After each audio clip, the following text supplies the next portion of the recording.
মধ্যপ্রাচ্যের চলমান উত্তেজনার মাঝে পুতিন পাঠালেন এক বার্তা। সাম্প্রতিক সময়ের অস্থিরতায় এ বার্তা নিঃসন্দেহে একটি বিশেষ গুরুত্ব বহন করে।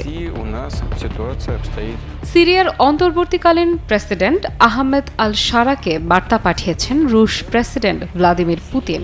এতে তিনি সিরিয়ার আঞ্চলিক অখণ্ডতা নিশ্চিত করার প্রচেষ্টাকে সমর্থন করেছেন এবং বিভিন্ন বিষয়ে মস্কোর কার্যকর সহযোগিতা প্রদানের প্রস্তাব দিয়েছেন।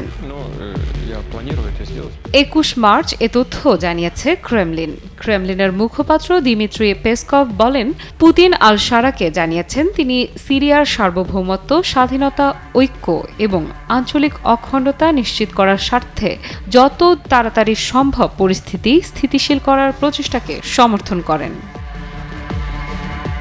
পুতিন নিশ্চিত করেছেন ঐতিহ্যগতভাবে বন্ধুত্বপূর্ণ রুশ সিরীয় সম্পর্ক জোরদার করার জন্য দ্বিপাক্ষিক এজেন্ডার বিভিন্ন বিষয়ে সিরিয়ার নেতৃত্বের সঙ্গে সহযোগিতা বিকাশের জন্য মস্কো প্রস্তুত রয়েছে। ৫০ বছরেরও বেশি সময় ধরে সিরিয়ার শাসনকারী আসাদ সরকারের গুরুত্বপূর্ণ মিত্র ক্রেমলিন চলতি মাসের শুরুতে বলেছিল তারা একটি ঐক্যবদ্ধ এবং বন্ধুত্বপূর্ণ সিরিয়া দেখতে চায়, কারণ সেখানের অস্থিতিশীলতা সমগ্র মধ্যপ্রাচ্যকে প্রভাবিত করতে পারে।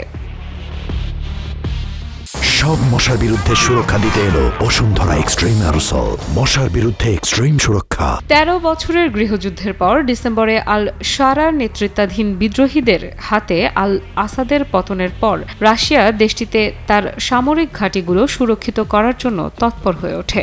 এছাড়া সম্প্রতি সিরিয়ায় সংঘটিত সাম্প্রতিক হত্যাকাণ্ড নিয়েও বেশ উদ্বিগ্ন মস্কো। আফরিদা ইফরাত, নিউজ 24।